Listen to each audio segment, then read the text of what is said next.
Hello student, today we will discuss about management of natural resource. You know, what do you mean by resource? Resource. Resource from which we obtain valuable things that are known as resource.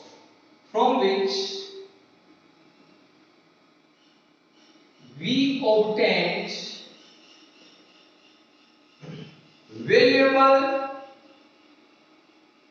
things.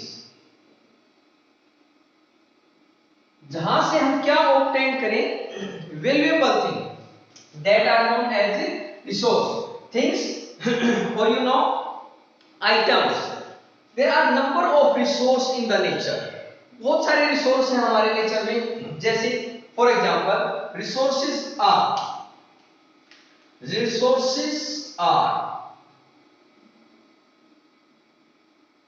First of all light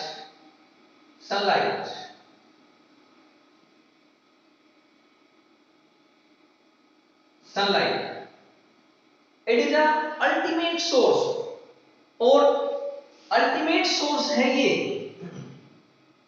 क्या sunlight सभी जो resource हैं वो sunlight से start होते हैं accept किसको छोड़कर ऑफ द जियोथर्मल यदि हम अर्थ का देखें तो वो इससे कहीं ना कहीं नहीं है but other resource are linked with sunlight important thing then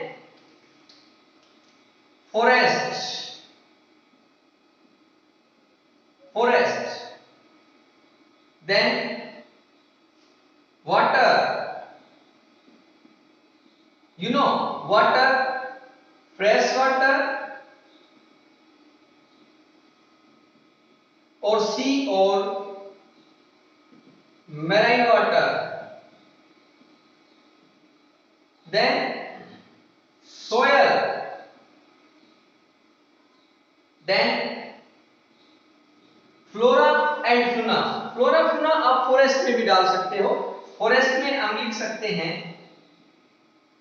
flora and fauna you know flora and fauna fauna flora vegetation fauna animal flora and fauna तो क्या क्या हुआ सनलाइट फॉरेस्ट वाटर सोयल उसके अलावा और कौन बच गए you can say sunlight forest water soil then mainly यही आ जाते हैं उसके अलावा और आप देख सकते हो क्योंकि वाटर में आ जाते हैं मेनली सोयल हो गई सनलाइट तो चलिए अब यदि हम देखें भाई कि sunlight how it act as a source you know from sunlight plant make their food plant इसको as energy यूज करते हैं one thing other it is utilized by converting the solar energy into electrical energy there are so many use of the sunlight then forest most of our life depend on forest forests are also known as lungs of our earth also help in किसमें help करते हैं in rain you can say recycling of water etc water is also ultimate source that is without water life is not possible then soil from the soil obtains minerals then plant get nutrients etc number of other metal non metal etc are also obtained from the soil तो यदि हम इन resources को देखें तो resources को हमने distribute किया resources are distributed resource हमने डिस्ट्रीब्यूट किए किस तरह से डिस्ट्रीब्यूट किए देखिए डिस्ट्रीब्यूशन ऑफ रिसोर्स डिस्ट्रीब्यूशन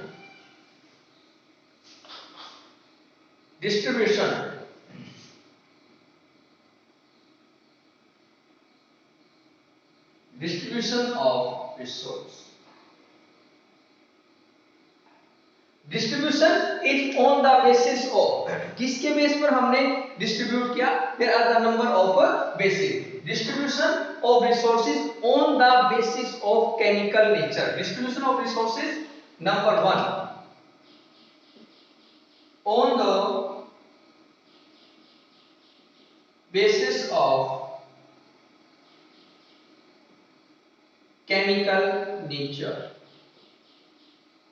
किसके बेस पर distribute, on the basis of chemical nature, you know, on the basis of chemical nature, inorganic, organic and mixed resource, these are number 1 organic, inorganic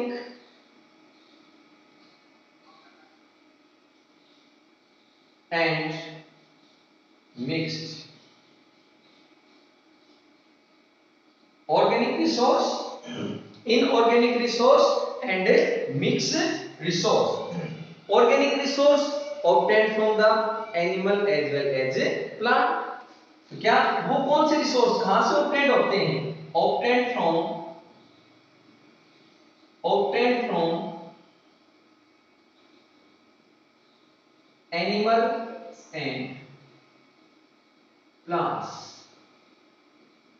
that are organic resource, inorganic obtained from the, कहां से obtained हो, minerals, और कहां से, rocks से, जो कहां से obtained होते हैं, और depend upon the या obtained from the, कहां से obtained हो, from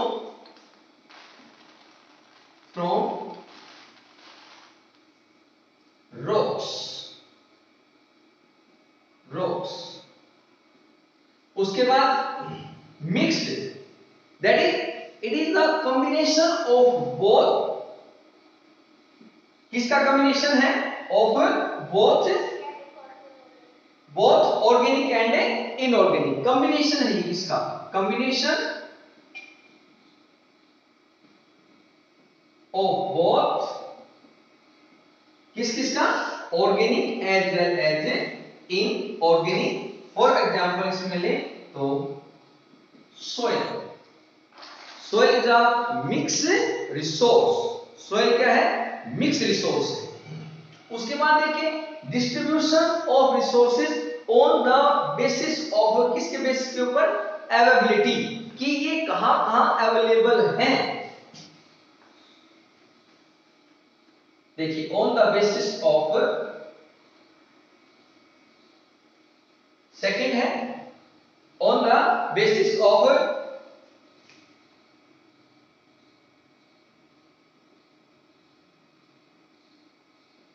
अवेलेबिलिटी के बेस पर, one is इनएग्जिस्टेबल,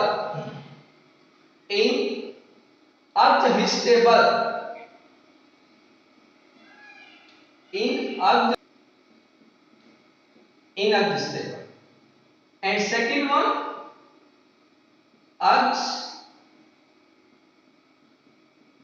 adjustable, on the basis of availability, mean available कितने हैं, inadjustable, which are not ended by human activity, जो which are not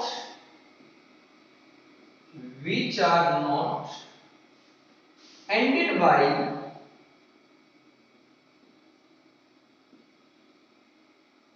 human use बोल सकते हो, ह्यूमन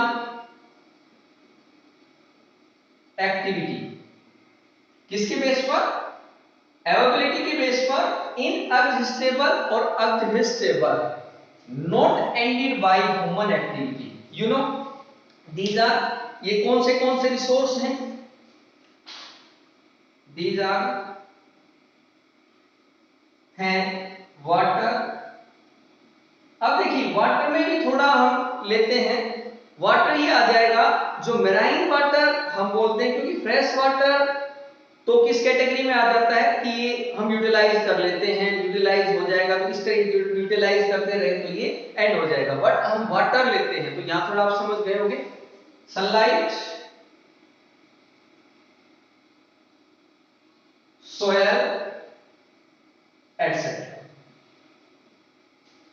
फिर है अर्थ हिस्टेबल which are ended by human activity, ended by utilized bye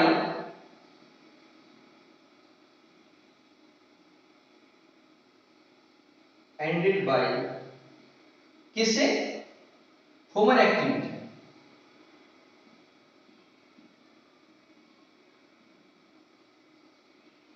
इसमें कौन आ जाता है, इसमें आ जाता है फॉसिल फ्यूल, एक हमारा फॉसिल फ्यूल भी वहां डाल सकते थे हम, फॉसिल फ्यूल। उसके अलावा जो फॉरेस्ट हैं, फॉरेस्ट यदि हम किसी वे से फॉरेस्ट को कंज्यूम करते रहे तो भी वो क्या हो जाते हैं, एंड हो जाएंगी और एक दिन फॉरेस्ट नहीं रहेंगी। ये on the basis of availability. यदि उसके बाद देखें on the basis of distribution, on the basis of distribution,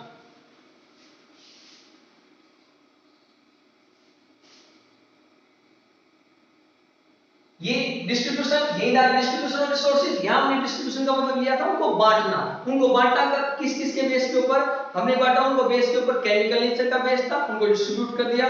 दूसरा उनका था मीन उसका अवेलेबिलिटी के, और तीसरा उसको हमने डिवाइड किया डिस्ट्रीब्यूशन की, उसका फैलाव कहां कहां तक है, कि कहां कहां वो नेचुरल रिसोर्स हो सकते हैं। यही डाल लेते हैं हम डिस्ट्रीब्यूशन, रिसोर्सेज का डिस्ट्रीब्यूशन किसके ऊपर, on the basis of distribution।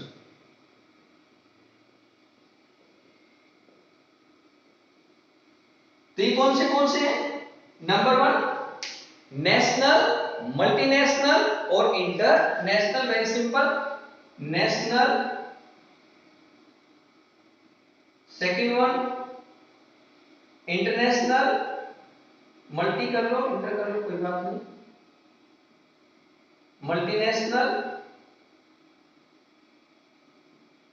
And third one is international,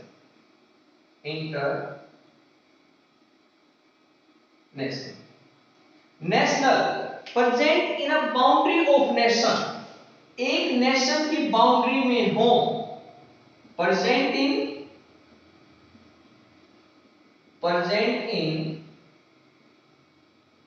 boundary of a nation.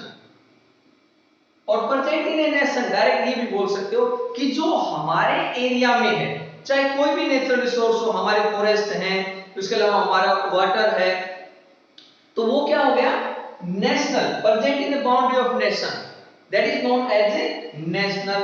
Multinational mean shared by, contributed by two or more nation, share bye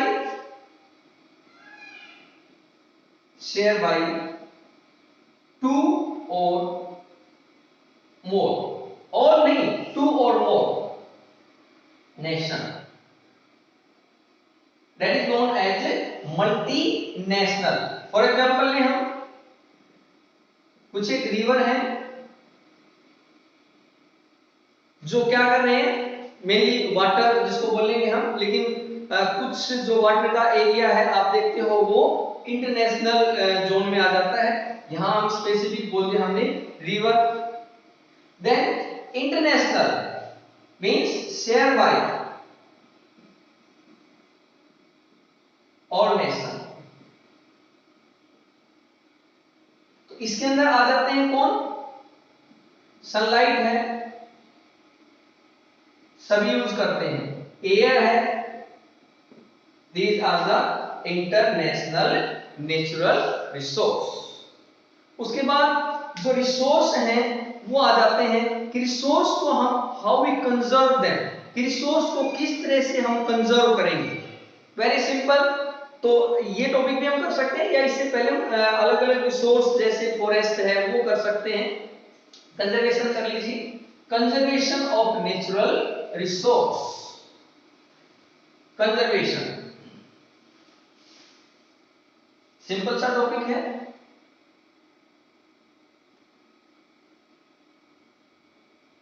conservation of natural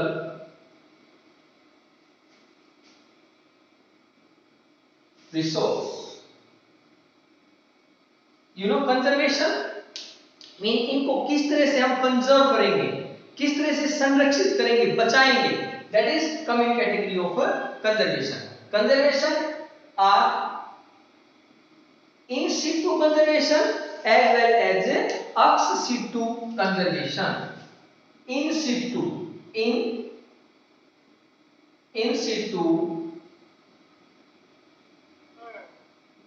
conservation, in situ conservation, and second one ex situ conservation।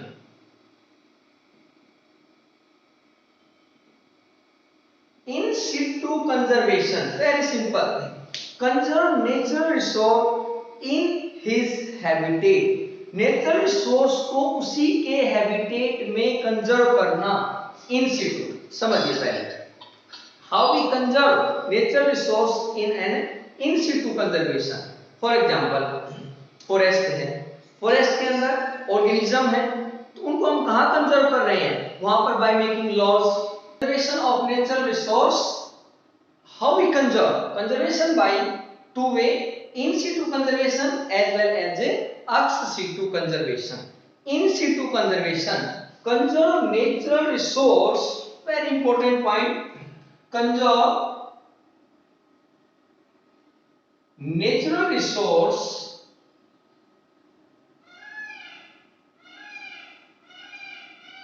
in his habitat या इन इस habitat, उसी के habitat में। Habitat mean living place of an organism, that is known as a habitat. कि किसको, organism you can say animal, plant. तो resource या कोई भी रिसोर्स है उसको उसी के हैबिटेट में कंजर्व करना जहां वो रह रहा है। जैसे फ्लोरा फ्यूना है, अब इतने को कहीं ले जाना पॉसिबल नहीं है, पूरे फॉरेस्ट को कहां लेके जाएं, तो क्या किया वहां पर by making law, by zoological garden, sorry by wild life sanctuaries, national park, this can be done by, can be done by, ऐसा कर सकते हैं। कैसे, बाय मेकिंग या by preparing zoological park, sorry national park, zoological park वगैरह यहां आ जाएंगे, national park,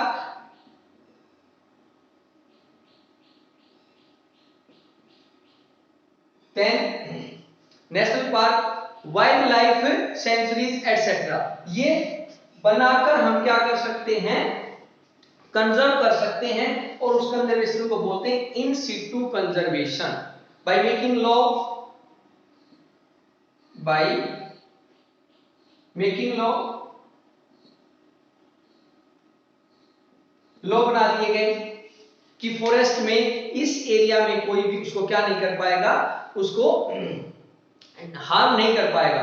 all these things are I already discussed in our previous lecture and I will provide you a I button, आप वहां से देख सकते हैं आराम से। उसके बाद है ex situ conservation। ex situ conservation mean conserve out of its habitat, conserve natural resource out of its habitat, उसके हैबिटेट से बाहर ले जाकर, but by providing a same condition. और लेकिन कंडीशन क्या है कि हम उसी की जैसी कंडीशन प्रोवाइड करवाएंगे। कैसे, देखिए हमने एक लाइन को कंजर्व करना है, there are number of project to protect line, to protect forest, there are number of projects India के अंदर चले हुए हैं। पूरा डिटेल मैं अपनी वीडियो में बता चुका हूँ, वो भी आपको मैं लिंक प्रोवाइड करवा दूंगा। तो बताया आउट ऑफ इट्स हैबिटेट। अभी जस्ट हम जिक्र कर रहे थे लायन कोई भी हम जू में रखेंगे तो क्या होगा कि वो वहां पर नेचुरल हैबिटेट नहीं बन पाएगा और वहां पर हो सकता है कि वो डेड हो जाए। बट हम क्या करेंगे, जहां वो रह रहा था वहां से उसी के जैसी इन्वायरमेंटल कंडीशन प्रोवाइड करवाएंगे और उसको हम वहां प्रोटेक्ट करेंगे। अदर वे कोई प्लांट है, एंडेंजर्ड स्पीसीज है, उसको क्या करेंगे हम वहां से उसकी सोयल लेके आएंगे, उसके कोशिश करेंगे कि कोई सिमिलर इन्वायरमेंटल कंडीशन में लेके आए, और लेकिन सोयल वगैरह हम वहां से ला सकते हैं ताकि उसको क्या कंजर्व कर सकें। So such type of conservation are known as ex situ conservation. So conservation is of in situ conservation and ex situ conservation. In situ conserve natural resource in its habitat, उसी के habitat में रखना, and ex situ conserve outside from its habitat but by providing, लेकिन क्या conserve natural resource outside of habitat, लेकिन लिख सकते हो but providing its own habitat।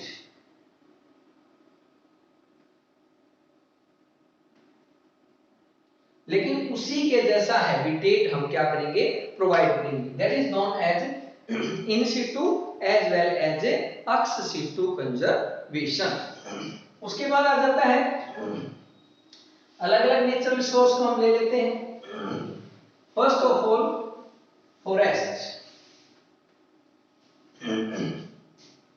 Forest and wild life हमारा रिसोर्स है, forest and wild life.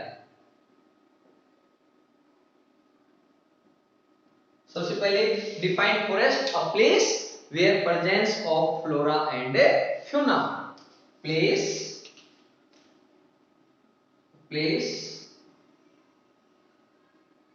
where presence of flora and fauna, that is known as forest।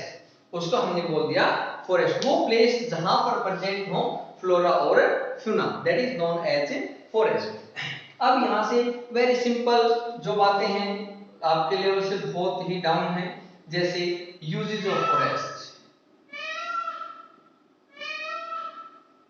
Forest के क्या क्या use हैं। वेरी सिंपल, कहां का यूज होता है फॉरेस्ट बताइए, कि फॉरेस्ट यूज इन कहां, मेकिंग क्या क्या बनाने के लिए काम आ जाता है। फॉरेस्ट इज यूज फॉर किसके लिए, ऑब्टेन वुड, जहां से हम क्या ऑब्टेन करते हैं, वुड। अब यहां से हम करें wood are used for making furniture, door, window, act as fuel etcetera. Number of यहां से हम पॉइंट्स डिस्ट्रीब्यूट कर सकते हैं कि क्या क्या ये काम आ सकता है वुड। देन फॉरेस्ट से हम और क्या ऑब्टेन करते हैं, from forest we obtain medicine, obtained medicine, क्या लेंगे, मेडिसिन लेते हैं, दवाइयां लेते हैं। Then raw material for various purpose, हालांकि रॉ मटेरियल आप यहां भी डाल सकते हो, तो एक जस्ट अगला पॉइंट बनाएंगे। उसके अलावा फॉरेस्ट से और हम क्या लेते हैं, from forest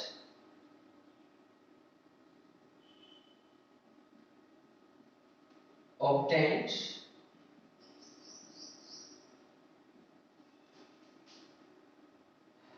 you can say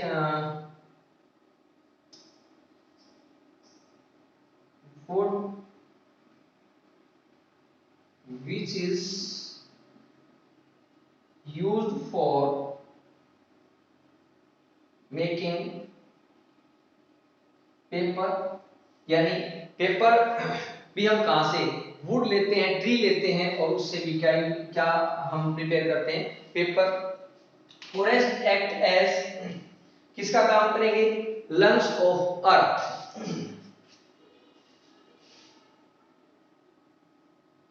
forest are lungs of earth. कितनी बातें हम लिख लो, ऑब्टेन, रेजिन, टैनिंग, गम, और क्या क्या ऑब्टेन करते हैं, obtained,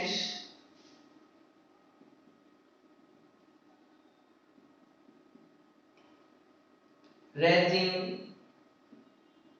gum,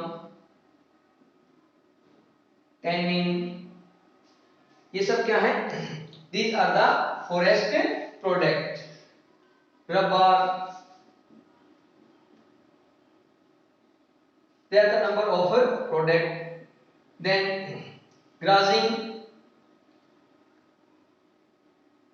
cattle grass in forest। Cattle कहां ग्राजिंग करते हैं, कहां, in forest. Mainly life depend on forest, और लिखें फॉरेस्ट यूज और फॉरेस्ट हेल्प इन